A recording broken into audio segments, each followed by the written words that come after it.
নরসিংদী সদর উপজেলার চিনিশপুর ইউনিয়নের ৭ নম্বর ওয়ার্ডের ইউপি সদস্য খলিলুর রহমান খলিলের বিরুদ্ধে গুরুতর মাদক ব্যবসার অভিযোগ দীর্ঘদিনের।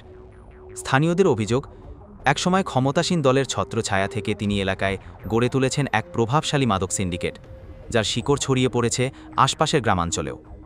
বিভিন্ন সময়ে তার বিরুদ্ধে একাধিক মাদক মামলার নথি থাকলেও রাজনৈতিক প্রভাব এবং আইনের ফাঁকফোকর ব্যবহার করে বারবারই থেকে গেছেন ধরাছোঁয়ার বাইরে।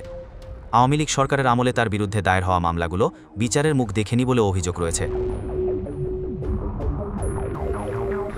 গত ৫ আগস্ট ফ্যাসিস্ট সরকারের পতনের পর পরিস্থিতির কিছুটা পরিবর্তন হলেও খলিল এখনও প্রকাশ্যে এলাকায় বিচরণ করছেন এবং মাদক ব্যবসা চালিয়ে যাচ্ছেন বলে স্থানীয়দের অভিযোগ।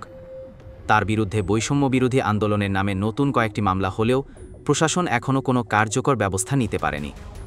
পুলিশের একাধিক অভিযানে গ্রেপ্তার হলেও রহস্যজনক কারণে তিনি দীর্ঘমেয়াদে আটক থাকেননি। ফলে এলাকার মানুষ আজও তার ভয়ে আতঙ্কিত। অনেকেই মনে করেন প্রশাসনের নির্লিপ্ততা এবং রাজনৈতিক রেশ টিকিয়ে রাখার সুযোগেই খলিলের মতো চিহ্নিত অপরাধীরা বারবার রক্ষা পেয়ে যাচ্ছেন। জনসাধারণের দাবি, এই চিহ্নিত মাদক ব্যবসায়ীকে দ্রুত আইনের আওতায় এনে এলাকায় শান্তি ও স্বস্তি ফিরিয়ে আনা হোক।